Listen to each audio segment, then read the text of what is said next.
ورحمۃ اللہ وبرکاتہ۔ الحمدللہ رب العالمین والصلاۃ والسلام علی سید المرسلین، اما بعد فاعوذ باللہ من الشیطان الرجیم، بسم اللہ الرحمن الرحیم۔ وَإِذَا قِيلَ لَهُمْ آمِنُوا كَمَا آمَنَ النَّاسُ قَالُوا أَنُؤْمِنُ كَمَا آمَنَ السُّفَهَاءُ أَلَا إِنَّهُمْ هُمُ السُّفَهَاءُ وَلَٰكِن لَّا يَعْلَمُونَ۔ صدق اللہ مولانا العلی العظیم وبلغنا رسوله النبی الأمین النبی الرسول الرحیم، ونحن على ذلك لمن الشاهدین والشاکرین، والحمد للہ رب العالمین۔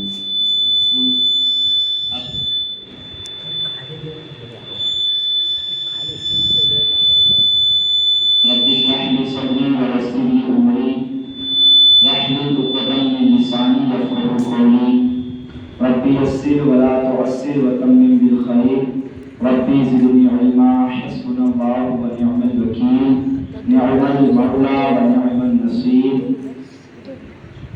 غوث اعظم بمنی بسرو ساما مدد، قبلہ دی مدد، کعبہ ما مدد، گنج بخش فیض عالم مظہر نور خدا، ناقصارہ پیر کامل کاملارہ رحمہ، لی خمسۃ اطفی بہا حر الوباء الحاطمہ، المصطفیٰ والمرتضیٰ وابناہما والفاطمہ۔ کتب و احادیث میں درود و سلام پڑھنے کے بے شمار فضائل و برکات بیان کیے گئے ہیں، جیسا کہ نبی رحمت شفیع امت شہنشاہ نبوت تاجدار رسالت صلی اللہ تعالی علیہ وآلہ وسلم نے ارشاد فرمایا کہ جو شخص مجھ پر ایک مرتبہ درود پاک پڑھتا ہے تو اللہ تعالیٰ اس پر 10 رحمتیں نازل فرماتا ہے، اور جو شخص مجھ پر 10 مرتبہ درود پاک پڑھتا ہے تو اللہ تعالیٰ اس پر 100 رحمتیں نازل فرماتا ہے، اور جو شخص مجھ پر 100 مرتبہ درود پاک پڑھتا ہے تو اللہ تعالیٰ اس کی دونوں آنکھوں کے بیچ میں لکھ دیتا ہے کہ یہ بندہ نفاق اور جہنم کی آگ سے آزاد کر دیا گیا ہے۔ یعنی پتہ یہ چلا کہ درود پاک پڑھنے سے بندے کو جہنم سے آزادی مل جاتی ہے، جہنم سے بندہ بری ہو جاتا ہے درود پاک پڑھنے سے۔ اب ظاہر سی بات ہے، 2 آپشن ہیں، ایک ہے جنت اور ایک ہے جہنم۔ نیک اعمال کا بدلہ جنت ہے اور برے اعمال کا بدلہ جہنم ہے۔ دنیا میں نیک کام کیے ہیں تو بندہ جنت میں جائے گا، اور زندگی اگر گناہوں میں گزری ہے تو بندہ جہنم کا حقدار ہو جائے گا۔ لیکن اب چونکہ بیچ میں ایک ایسا عمل آ گیا کہ جس عمل کی وجہ سے جہنم سے چھٹکارا مل گیا، اس عمل کی بنا پر جہنم سے رہائی مل گئی، جہنم سے پناہ مل گئی، تو اب ظاہر ہے کہ جب بندہ جہنم میں نہیں جائے گا تو کہاں جائے گا؟ تو اس کا جواب یہ ہے کہ جہنم میں نہیں جائے گا تو جنت میں جائے گا۔ ظاہر سی بات ہے، اگرچہ بندہ جہنم میں نہیں گیا تو وہ جنت میں جائے گا، 2 ہی آپشن ہے اس کے پاس، یا تو اللہ کی رحمت اسے جنت میں لے جائے گی، یا اللہ کا غضب اسے جہنم میں لے جائے گا۔ تو درود پاک پڑھنے سے اللہ تعالیٰ، اللہ کے رسول سرور کائنات نے فرمایا کہ جب درود پڑھتا ہے تو وہ جہنم سے بری ہو جاتا ہے، جہنم سے آزاد ہو جاتا ہے۔ چہرہ صاف ہے، جم کر جم ٹھوکریں نہیں کھائے گا، بلکہ جہنم سے اس کے لیے جنت کا فیصلہ کر دیا جائے گا، اس کو جنت میں داخل کر دیا جائے گا۔ کتنا صاف آئی رپورٹ۔ تو آئیے کچھ سننے اور سنانے سے قبل سرکاری نامدار، مدینے کے تاجدار، عالم جماعت کو مختار، کالی کالی کمری میں چھپانے والے آقا، لمبے لمبے ہاتھوں سے دینے والے آقا، شفاعت دلانے والے آقا، مغفرت کرانے والے آقا، جنت میں ساتھ لے جانے والے آقا، جہنم سے باہر نکلوانے والے آقا جناب احمد مجتبی محمد مصطفیٰ صلی اللہ تعالی علیہ وآلہ وسلم کی پیاری پیاری بارگاہ عزت پناہ میں ایک بار پورا مجمع بڑے ہی ادب و احترام کے ساتھ بارگاہ رسالت میں درود پاک کا ہدیہ پیش کریں. پڑھیں بابر بلند اللہم صلی وآلہ الکرام وآلہ کریم وبارک وسلم. صلاۃ و سلام علیک یا رسول اللہ صلی اللہ تعالی علیہ وآلہ وسلم. نعت پاک کی چند اشعار پیش کرتا ہوں، ملاحظہ فرمائیں. شاعر کہتے ہیں جان آدم فخر عیسیٰ کون ہے، جان آدم فخر عیسیٰ کون ہے، جان آدم فخر عیسیٰ کون ہے، جان آدم فخر عیسیٰ کون ہے، جان آدم فخر عیسیٰ کون ہے، میرے آقا کے علاوہ کون ہے، میرے آقا کے علاوہ کون ہے، میرے آقا کے علاوہ کون ہے، جان آدم فخر عیسیٰ کون ہے، میرے آقا کے علاوہ کون ہے، کر کے دو ٹکڑے فلک کے چاند کے، کر کے دو ٹکڑے فلک کے چاند کے، کر کے دو ٹکڑے فلک کے چاند کے، کر کے دو ٹکڑے فلک کے چاند کے، پھر سے آپس میں ملاتا کون ہے، پھر سے آپس میں ملاتا کون ہے، پھر سے آپس میں ملاتا کون ہے، پھر سے آپس میں ملاتا کون ہے، حضرت حضرت جابر کے دونوں پسر، حضرت جابر کے دونوں پسر، حضرت جابر کے دو مردہ پسر، حضرت جابر کے دو مردہ پسر، کر دیا ہے جس نے زندہ کون ہے، کر دیا ہے جس نے زندہ کون ہے، کر دیا ہے جس نے زندہ کون ہے، کر دیا ہے جس نے زندہ کون ہے، میری بخشش کا سہارا ہے حضور، میری بخشش کا سہارا ہے حضور، میری بخشش کا سہارا ہے حضور، میری بخشش کا سہارا ہے حضور، نجدیوں سوچو تمہارا کون ہے، سوچو تمہارا کون رے، نجدیوں سوچو تمہارا کون رے، نجدیوں سوچو تمہارا کون رے، سارا عالم آپ کی خاطر ہے، سارا عالم آپ کی خاطر ہے، اور آقا اس کے دولہا آپ ہیں، اور آقا اس کے دولہا آپ ہیں، اور آقا اس کے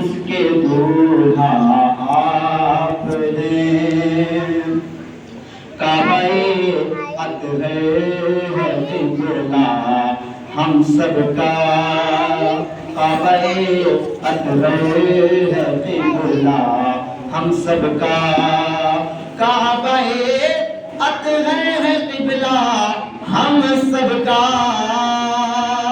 کعبہ اطہر ہے قبلہ ہم سب کا، کعبہ اطہر کا قبلہ آپ ہیں، کعبہ اطہر کا قبلہ آپ ہیں، کعبہ اطہر کا قبلہ آپ ہیں۔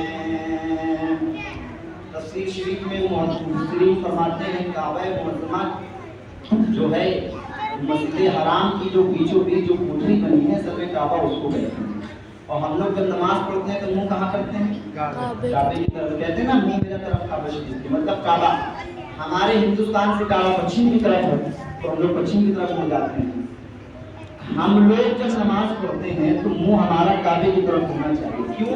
کیونکہ کعبہ ہمارا قبلہ ہے، کعبہ ہمارا قبلہ ہے، لیکن آپ جانتے ہیں مفسرین فرماتے ہیں حدیث شریف میں ہے کہ جب قیامت آئے گی اور کعبہ معظمہ کو اٹھا کر کے جنت میں لے جایا جائے گا تو کعبے کا حال کیا ہوگا؟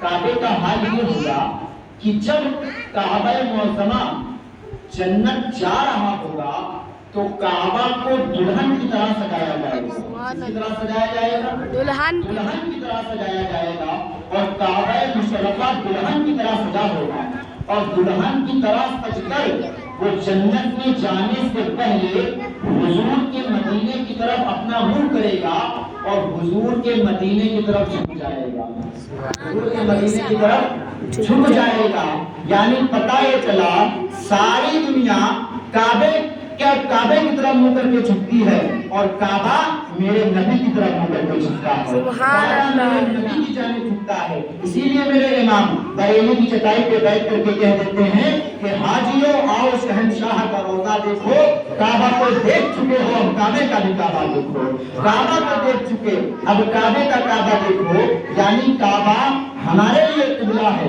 اور کعبے کے لیے قبلہ مصطفیٰ جان رحمت کی ذات مبارکہ ہے، حضور کی ذات مبارکہ ہے، جس کو کعبہ بھی سجدہ کر رہی ہے، جس کو حضور کے سامنے کعبہ بھی جھک رہا ہے، حضور کے سامنے کعبہ بھی زیر ہو رہا ہے، تو سوچو جب کعبے کا یہ حال ہے تو جو کعبے کو سجدہ کر رہے ہیں پھر وہ نہ کیوں نبی کی بارگاہ میں جھکیں، پھر وہ کیوں نہ کیوں نبی کی بارگاہ میں نبی کی فرما برداری کریں؟ پتہ یہ چلا جب ہمارا قبلہ نبی کی بارگاہ میں جھک سکتا ہے تو پھر ہم غلامان نبی بھی اپنے نبی کی بارگاہ میں جھک سکتے ہیں، ہم غلامان نبی بھی اپنے نبی کی بارگاہ میں گھٹنے ٹیک سکتے ہیں، اس لیے کہ دربار مصطفیٰ ہی خالی ایسا دربار ہے جہاں سے انسان کو راحت و آرام ملتی ہے۔ یاد رکھو دنیا میں اگر کوئی کسی کے دروازے پر جاتا ہے اور کچھ طلب کرتا ہے تو انسان دینے کو تو دے دیتا ہے مگر بعد میں چار لوگوں میں بات بھی کرتا ہے کہ فلانا آدمی آیا تھا ہم سے یہ مانگ رہا تھا میں نے اس کو دے دیا، لیکن یاد رکھو جب مصطفیٰ کی بارگاہ میں جا کر کے مانگو گے تو مصطفیٰ کسی سے نہیں کہیں گے کہ فلانا بندہ آیا تھا مجھ سے مانگنے کے لیے، فلانا آدمی آیا تھا مجھ سے مانگنے کے لیے، بلکہ اگر سنبھلے ہوئے لوگ، اب بگڑے ہوئے لوگ اگر سمجھنے جاتے ہیں کسی کے دروازے پر تو وہ سمجھنے کی جگہ بگڑ جاتے ہیں، مگر ہم بگڑے ہوئے غلام جب مصطفیٰ کی بارگاہ میں جاتے ہیں تو ہماری بگڑیاں مصطفیٰ کی بارگاہ میں بن جایا کرتی ہیں، ہماری بگڑیاں حضور کی بارگاہ میں بن جاتی ہیں۔ اسی لیے شاعر کہتے ہیں کہ کعبہ اطہر ہے قبلہ ہم سب کا، کعبہ اطہر کا قبلہ آپ ہیں، کعبہ اطہر کا قبلہ آپ ہیں، کعبہ اطہر کا قبلہ آپ ہیں، مصطفیٰ ذات یکتا آپ ہیں، مصطفیٰ ذات یکتا آپ ہیں، اور یک نے جس کو یک بنایا آپ ہیں، یک نے جس کو یک بنایا آپ ہیں، اللہ بھی ایک اور اللہ نے میرے مصطفیٰ کو بھی خالی ایک ہی بنایا ہے، میرے مصطفیٰ کے جیسا کسی کو بنایا ہی نہیں۔ اسی لیے شاعر کہتے ہیں کہ مصطفیٰ ذات یکتا آپ ہیں، یک نے جس کو یک بنایا آپ ہیں، یک نے جس کو یک بنایا آپ ہیں۔ یہ کائنات حضور کے لیے بنی ہے، کس کے لیے بنی ہے؟ کس کے لیے بنی ہے؟ حضور کے لیے۔ اللہ نے چاند، سورج، پیڑ، پہاڑ، پتھر، زمین، آسمان، شجر و حجر، بحر و بر، خشک و تر، جن و بشر، زمین و زمان، مکین و مکہ، جنہوں نے چنا، یہ سارے جہاں، جنت، عرش و کرسی، لوح و قلم، تمام تر چیزیں اللہ نے میرے مصطفیٰ کے لیے بنائی ہیں، میرے نبی کے لیے بنائی ہیں۔ تو یہ ساری چیزیں تو اللہ نے اپنے نبی کے لیے بنائی، کوئی چیز اللہ نے اپنے لیے بھی بنائی ہوگی نہیں، کوئی چیز اللہ نے اپنے لیے بھی بنائی ہوگی، یہ ساری چیزیں تو نبی کے لیے ہیں۔ اللہ نے اپنے لیے کیا بنایا ہے؟ سنو شاعر کہتے ہیں کہ آپ کی خاطر بنائے دو جہاں، آپ کی خاطر بنائے دو جہاں، اور اپنی خاطر جو بنایا آپ ہیں،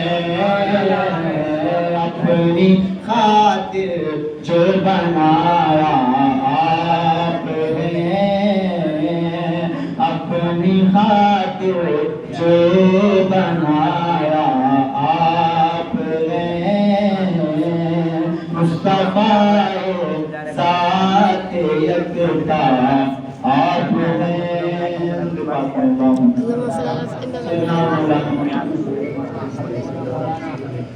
آلہ الکرام و بنی کریم وسلم، صلاۃ و سلام علیک یا رسول اللہ صلی اللہ علیہ وآلہ وسلم۔ پچھلے جمعے کو ہم لوگوں نے سورہ بقرہ کی آیت نمبر 11 اور 12 سنی، آج انشاءاللہ سورہ بقرہ کی آیت نمبر 13 تلاوت کرنے کا شرف حاصل ہوگا انشاءاللہ۔ چنانچہ اللہ تبارک و تعالیٰ پارہ نمبر 1 سورہ بقرہ آیت نمبر 13 میں ارشاد فرماتا ہے وَإِذَا قِيلَ لَهُمْ آمِنُوا كَمَا آمَنَ النَّاسُ قَالُوا أَنُؤْمِنُ كَمَا آمَنَ السُّفَهَاءُ أَلَا إِنَّهُمْ هُمُ السُّفَهَاءُ وَلَٰكِن لَّا يَعْلَمُونَ۔ لوگوں کو خاموش کرو، اتنی بات کر رہے ہیں، چپ چپ، نہ سمجھ میں آتا ہے کیا بول رہے ہیں، نہ سمجھتے ہیں۔ چھٹی لے کے چلتے ہیں، بول دے چھٹی لے کے چلتے ہیں، نماز پڑھنے جائیں۔ درود پاک پڑھیں، اللہم صلی علی سیدنا و مولانا محمد مدینہ والے السلام علیکم یا رسول اللہ صلی اللہ تعالی علیہ وسلم۔ چلیے جان باتیں کرو۔ درود پاک پڑھیں، اللہم صلی علی سیدنا و مولانا محمد وآلہ الکرام وسلم۔ صلاۃ و سلام علیک یا رسول اللہ صلی اللہ تعالی علیہ وآلہ وسلم۔ اللہ تعالیٰ ارشاد فرما رہا ہے وَإِذَا قِيلَ لَهُمْ آمِنُوا كَمَا آمَنَ النَّاسُ قَالُوا أَنُؤْمِنُ كَمَا آمَنَ السُّفَهَاءُ وَلَٰكِنْ لَا يَعْلَمُونَ۔ اللہ تعالیٰ فرماتا ہے کہ جب ان سے کہا جاتا ہے کہ ایمان لاؤ جیسے اور لوگ ایمان لائے ہیں، تو وہ لوگ کہتے ہیں کیا ہم بھی بے وقوفوں کی طرح ایمان لائیں؟ تو سن لو کہ بے شک بے وقوف وہ خود ہے مگر جانتے نہیں۔ کس کے بارے میں کہا جا رہا ہے؟ منافقین۔ کس کے بارے میں؟ منافق۔ منافق کی خصلت بیان کی جا رہی ہے، منافق کا طرز عمل بیان کیا جا رہا ہے کہ جب منافق سے کہا جاتا ہے، اصل میں یہ بچے ہیں تو بہت پیارے، انہی میں یہ ایک بچہ ایسا ہے کہ جس کو کچھ بھی بتاؤ اس کے دماغ میں بیٹھ جاتا ہے۔ اس آیت میں جو جملہ ہے سفہا، اس سفہا معنی کیا ہوتا ہے؟ کہاں ہے؟ کہاں ہے؟ سفہا معنی کیا ہوتا ہے؟ بے وقوف۔ بتا رہا ہے سفہا معنی بے وقوف ہوتا ہے، میں نے اس کو بتایا ہے۔ سفہا معنی بے وقوف، سفیہ کہتے ہیں بے وقوف کو، اور سفہا اس کی جمع ہے۔ سفیہ واحد ہے اور سفہا اس کی جمع ہے۔ سفیہ یعنی ایک بے وقوف اور سفہا یعنی بہت سارے بے وقوف، بہت سارے بے وقوف۔ تو سفہا معنی بے وقوف۔ وَإِذَا قِيلَ لَهُمْ آمِنُوا كَمَا آمَنَ النَّاسُ قَالُوا أَنُؤْمِنُ كَمَا آمَنَ السُّفَهَاءُ أَلَا إِنَّهُمْ هُمُ السُّفَهَاءُ وَلَٰكِن لَا يَعْلَمُونَ۔ اللہ تعالیٰ فرماتا ہے جب منافقوں سے کہا جاتا ہے کہ ایمان لے آؤ جیسے اور لوگ ایمان لائیں، تو منافق جواب کیا دیتے ہیں؟ أَنُؤْمِنُ كَمَا آمَنَ السُّفَهَاءُ، کیا ہم بھی ایمان لائیں جیسے بے وقوف لوگ ایمان لاتے ہیں؟ کیا ہم ایمان لائیں جیسے بے وقوف لوگ؟ یعنی ایمان والوں کو کیا کہہ رہے ہیں؟ ایمان والوں کو کیا کہہ رہے ہیں؟ بے وقوف کہہ رہے ہیں۔ ایمان والے کو منافق بے وقوف سمجھتا ہے، ایمان والے کو منافق کا مقل سمجھتا ہے، ایمان والے کو منافق اپنے طرز عمل سے ہٹتا ہوا جانتا ہے کہ یہ تو اپنے دین سے ہٹ رہا ہے، ایمان لے کر آ رہا ہے۔ لیکن آگے اللہ نے جواب اتنا کرارا دیا ہے کہ اس کا جواب ہی میں نہیں ملتا ہے۔ آگے اللہ نے کہا الا انہم ہم السفہاء، پریشان نہ ہو، جو لوگ تمہیں بے وقوف کہہ رہے ہیں وہ خود بے وقوف ہیں مگر تم بے وقوف نہیں ہو۔ جو کہہ رہے ہیں وہی ہے بے وقوف، تم بے وقوف نہیں ہو۔ ولٰکن لا یعلمون، وہ اس لیے بے وقوف ہیں کیونکہ وہ جانتے ہی نہیں ہیں وہ کیا کہہ رہے ہیں، انہیں پتہ ہی نہیں ہے کہ وہ کیا کہہ رہے ہیں۔ اب اس آیت سے پتہ یہ چلا کہ ایمان والوں کو بے وقوف سمجھنا یہ کوئی نئی بات نہیں ہے، بلکہ یہ 1400 سال سے چلتا آ رہا ہے۔ یہ بڑا پرانا زمانہ ہے، یہ بڑا پرانا دستور منافقوں کا ہے کہ وہ ایمان والوں کو، نیک لوگوں کو، جو بیچارہ جو انسان نماز پڑھ رہا ہے، جو انسان رمضان کے پورے روزے رکھ رہا ہے، جو انسان ٹائم پر زکات دے رہا ہے اور پوری زکات دے رہا ہے، اگر اس پر حج فرض ہو گیا تو حج کر رہا ہے، اگر وہ صدقات و خیرات کر رہا ہے، مسجد میں دے رہا ہے، مدرسے میں دے رہا ہے، غریب کو دے رہا ہے، مسکین کو دے رہا ہے، بیوہ کی مدد کر رہا ہے، تو لوگ اسے کیا کہتے ہیں؟ یہ تو پاگل ہو گیا ہے، یہ تو مطلب کوئی نماز پڑھ لے تو وہ پاگل ہو گیا، کوئی روزہ رکھ لے تو وہ پاگل ہو گیا، کسی نے کسی بیوہ کی مدد کر دی تو وہ پاگل ہو گیا، کسی نے کسی غریب کی مدد کر دی وہ پاگل ہو گیا۔ یعنی وہ پاگل جو کہہ رہا ہے وہ خود پاگل ہو سکتا ہے، کرنے والا پاگل نہیں ہو سکتا۔ کہنے والا پاگل ہے، کرنے والا پاگل نہیں ہے، کیونکہ ایمان لانے والے ایمان والے ہیں، اور جو لوگ ایمان والوں کو بے وقوف کہہ رہے ہیں وہ ایمان والوں کو بے وقوف نہیں کہہ رہے ہیں بلکہ اپنے آپ کو بے وقوف کہہ رہے ہیں، اپنے آپ کو کم عقل کہہ رہے ہیں۔ یعنی پتہ چلا مسلمان کو، منافق ایمان والے کو بے وقوف سمجھتا ہے، ایمان والے کو بے وقوف سمجھتا ہے، کم عقل سمجھتا ہے، مگر اصل میں منافق خود ہی بے وقوف ہوتا ہے، اسے خبر نہیں ہے۔ کیسے؟ یہاں پر کہاں کن کو جا رہا ہے؟ جب مفسرین نے غور کیا تو اس وقت چونکہ سورہ بقرہ ہے مکی مدنی سورت جو مدینہ شریف میں نازل ہوئی ہے، سورہ بقرہ بہت طویل سورت ہے، قرآن پاک کی سب سے لمبی جو سورت ہے وہ سورہ بقرہ ہے، اور قرآن شریف کی سب سے چھوٹی جو سورت ہے وہ سورہ کوثر ہے۔ یعنی پتہ یہ چلا سورہ بقرہ مدینہ شریف میں نازل ہوئی، اور مدینہ شریف میں جناب صدیق اکبر بھی ہیں، جناب فاروق اعظم بھی ہیں، جناب عثمان غنی بھی ہیں، جناب مولائے کائنات رضی اللہ تعالی عنہم اجمعین، یہ تمام صحابہ ہیں، عشرہ مبشرہ ہیں، شہدائے بدر ہیں، شہدائے احد ہیں، تمام صحابہ مدینہ میں موجود ہیں۔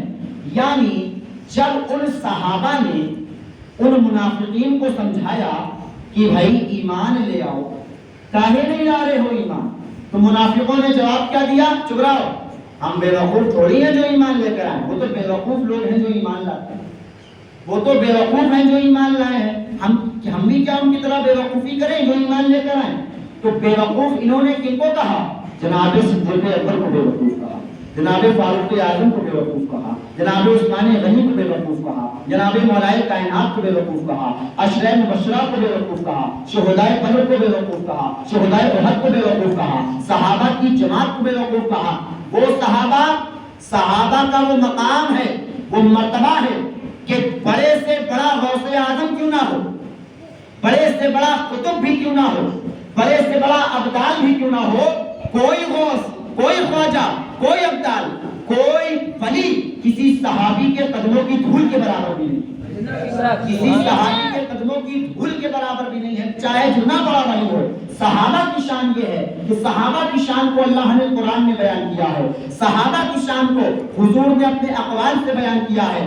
ارے یہ وہ صحابہ ہیں کہ دشت تو دشت، دریا بھی نہ چھوڑے ہم نے، پہلے ظلمات میں دوڑا دیے گھوڑے ہم نے۔ یہ وہ صحابہ ہے جو نبی کے ایک اشارے پر سمندر میں گھوڑے دوڑانا جانتے ہیں۔ یہ وہ صحابہ ہے جو نبی کے ایک اشارے پر اپنی جان قربان کرنا جانتے ہیں۔ یہ وہ صحابہ ہے جو نبی کے ایک اشارے پر اپنا مال قربان کرنا جانتے ہیں۔ یہ وہ صحابہ ہے جو نبی کے ایک اشارے پر اپنی اولاد قربان کرنا جانتے ہیں۔ یہ وہ صحابہ ہے جو نبی کے ایک اشارے پر اپنا گھر بار لٹا دینا، قربان کر دینا کوئی برا نہیں سمجھتے ہیں، بلکہ اللہ کی راہ میں دے دینا سمجھتے ہیں۔ یہ وہ صحابہ ہیں کہ جب میدان احد میں حضور نے اعلان کر دیا کہ بھائی جس کے پاس جو کچھ ہو وہ لے کر آؤ، جہاد میں کمی ہو رہی ہے، کمی بیشی پڑ رہی ہے، جس کے پاس جو کچھ ہو وہ ساری چیزیں لے آؤ، سارے صحابہ گھر چلے گئے۔ گھر جانے کے بعد ان کے پاس جو کچھ مال و دولت تھی سب لے کر آئے۔ جناب صدیق اکبر بھی آئے، جناب فاروق اعظم بھی آئے۔ جناب فاروق اعظم جب آئے تو آ کر عرض کیا، یا رسول اللہ یہ مال ہے، یہ میرے گھر کا آدھا مال ہے، آدھا مال میں آپ کے لیے لے آیا ہوں، یعنی جنگ کے لیے لے آیا ہوں، اور آدھا مال میں نے اپنے گھر کے لیے چھوڑ دیا ہے۔ بھائی گھر میں بھی تو ہونا چاہیے نا، ایسا تو نہیں کہ پورا گھر ہی لے کر چلے آئیں گے۔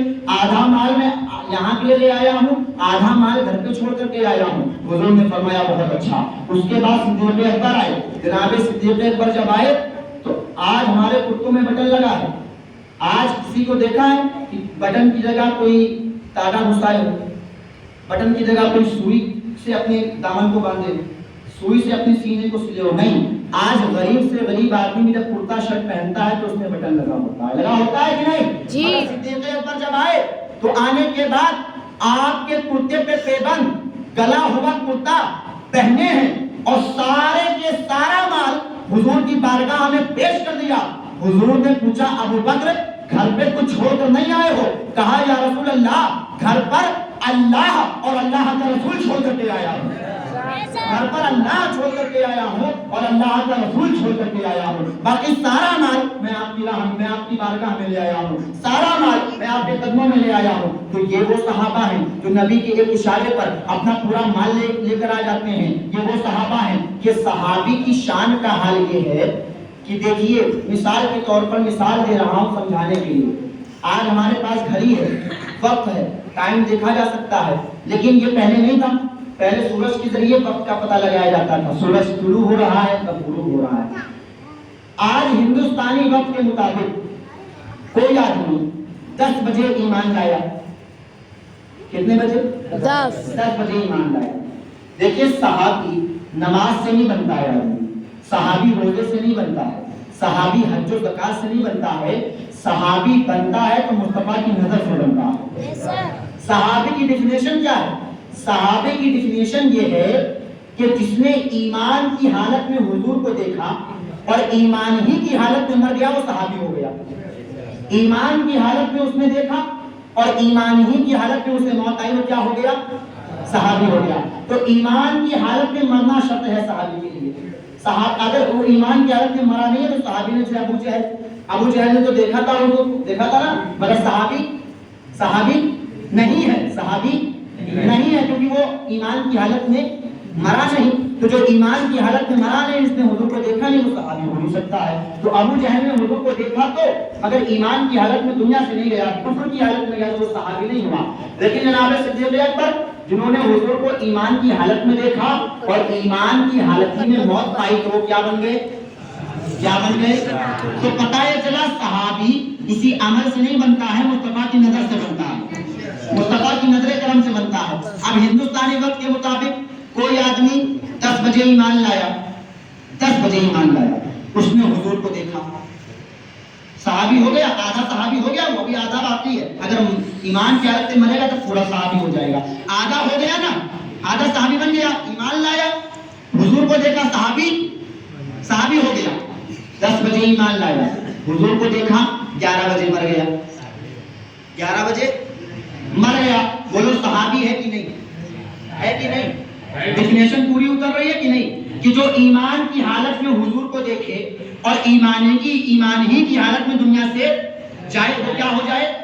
صحابی. تو 10 بجے بندہ ایمان لایا، حضور کو دیکھا اور 11 بجے انتقال ہو گیا، صحابی بنا کہ نہیں؟ اب 10 سے 11 کے بیچ میں کون سی نماز آتی ہے؟ 10 سے 11 کے بیچ میں کون سا روزہ آتا ہے؟ 10 سے 11 کے بیچ میں کون سی زکات آتی ہے؟ 10 سے 11 کے بیچ میں کون سا حج آتا ہے؟ تو پتہ یہ چلا اس صحابی کو صحابی بننے کے لیے کسی نماز کی ضرورت نہیں ہے، مصطفیٰ کی نظروں کی ضرورت ہے، مصطفیٰ کی نظر کرم کی ضرورت ہے. نبی نے اپنی نظروں سے دیکھ لیا، اس نے اپنی گناہ گار نظروں سے نبی کو دیکھ لیا، وہ صحابی ہو گیا.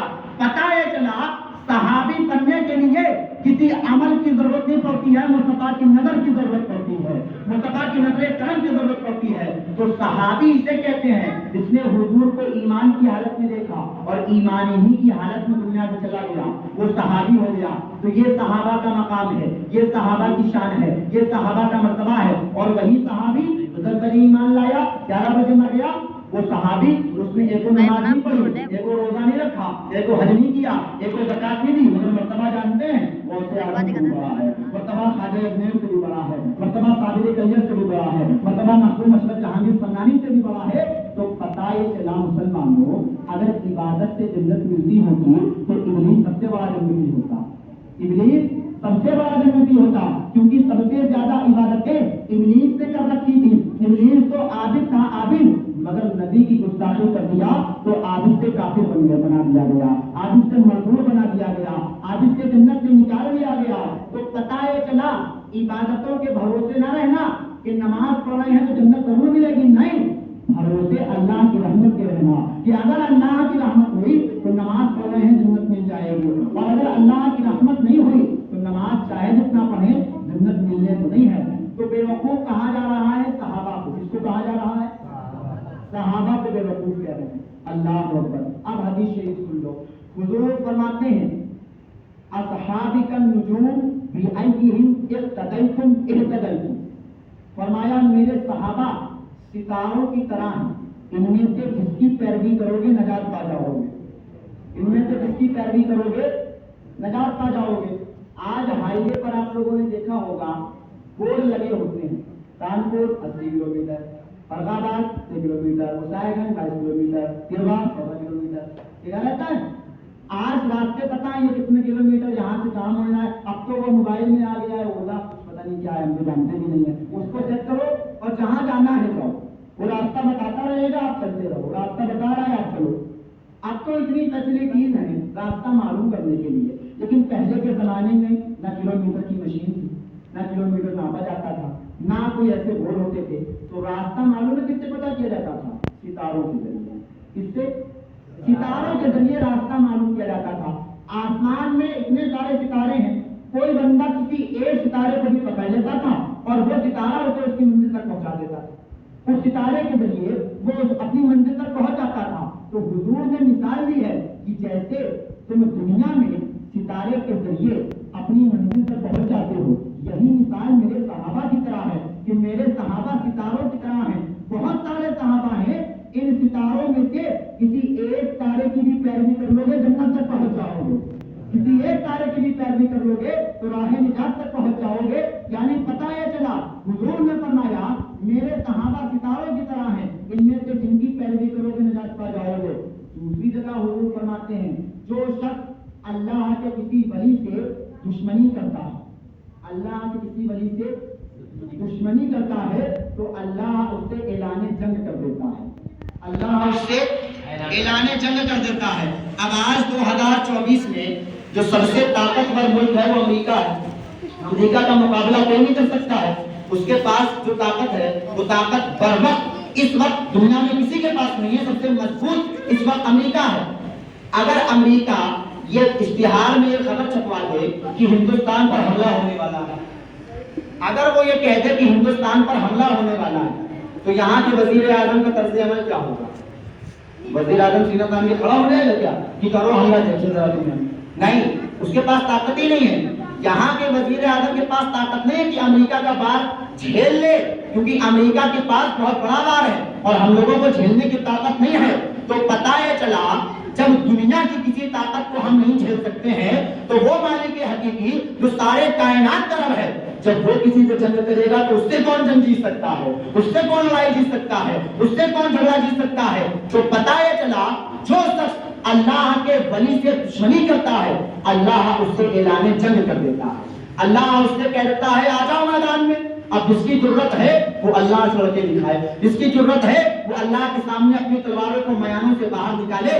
تو پتہ چلا نہ کسی انسان کی، نہ کسی حیوان کی، نہ کسی جانور کی طاقت ہے کہ جو اللہ کے سامنے اپنی تلوار نکال سکے۔ تو کرنا کیا چاہیے؟ کرنا یہ چاہیے کہ اللہ نے جو کہا ہے الا ان اولیاء اللہ لا خوف علیہم ولا هم يحزنون الذین آمنوا وكانوا يتقون، کہ اللہ کے ولیوں کو نہ کوئی ڈر ہے نہ کوئی خوف ہے سوائے اللہ کے، سوائے اللہ کے نہ انہیں کوئی ڈر ہے اور نہ ہی انہیں کوئی خوف ہے۔ تو پتہ یہ چلا میرے بھائیوں کہ جو منافقین نے صحابہ کرام کو بے وقوف کہا، جب ان سے کہا گیا کہ ایمان لے آؤ تو انہوں نے جواب کیا دیا؟ بے وقوفوں کی طرح ایمان لائے۔ تو صحابہ کو بے وقوف کہا، تو صحابہ کے بے وقوف کہنے پر اللہ نے چھوڑا نہیں بلکہ کہا تم خود بے وقوف، میرے صحابہ بے وقوف نہیں، میرے بندے بے وقوف نہیں ہیں بلکہ تم خود بے وقوف ہو۔ اللہ اکبر کبیرہ۔ یہ ہوا کہ اس کی وجہ اللہ آگے بیان کر رہا ہے، فرمایا وَلَٰكِن لَا يَعْلَمُونَ، وہ ایسا کہہ کیوں رہے ہیں؟ کیوں جانتے ہیں؟ کیونکہ وہ جانتے نہیں، کیونکہ وہ جانتے نہیں، ان کو علم نہیں ہے، ان کے پاس عقل نہیں ہے۔ اور جب عقل نہیں ہوگی تو سمجھیں گے کیا؟ جب عقل نہیں ہوگی تو استعمال کیا کریں گے؟ جب دماغ نہیں ہوگا تو استعمال کیا کریں گے؟ تو وہ ایسا اس لیے کہہ رہے ہیں کیونکہ ان کے پاس عقل نہیں ہے۔ اور عقل کیوں نہیں ہے؟ کیونکہ جب خدا دین لیتا ہے تو عقل چھین لیتا ہے، خدا جب دین لیتا ہے تو عقل چھین لیتا ہے۔ تفسیر نعیمیہ کے اندر حضرت علامہ مفتی احمد یار خان نعیمی رحمۃ اللہ علیہ نے ایک بہت پیارا واقعہ درج ذیل فرمایا۔ فرماتے ہیں روح البیان، فرماتے ہیں شاہ صاحب روح البیان فرماتے ہیں کہ جب حضرت آدم علیہ السلام کو دنیا میں بھیجا گیا تو حضرت جبریل امین حاضر ہو گئے اپنے ساتھ عقل لے کر، علم لے کر اور حیا لے کر، تین چیزیں لے کر کے آئے۔ کتنی چیزیں؟ تین چیزیں، ایک عقل لے کر آئے، ایک حیا لے کر آئے، ایک علم لے کر آئے۔ جبریل امین نے پوچھا کہ بتائیے آپ کو ان تینوں میں سے کیا چاہیے؟ ان تینوں میں سے کوئی ایک چیز آپ کو ملے گی، یا تو آپ عقل لے لیں، یا آپ علم لے لیں، یا آپ حیا لے لیں۔ ان تینوں میں سے کوئی ایک چیز لے لیں۔ حضرت آدم علیہ السلام نے عقل کو لے لیا۔ اس کو لے لیا؟ عقل لے لی۔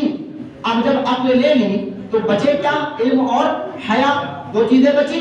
حضرت جبریل امین علم اور حیا کو لے جانے لگے واپس، تو علم اور حیا نے جبریل امین سے کہا کہاں لے جا رہے ہو؟ ہم یہاں آنے سے پہلے بھی عقل کے ساتھ رہتے تھے اور یہاں بھی ہم عقل کے ساتھ رہیں گے، یہاں بھی ہم عقل کے ساتھ رہیں گے۔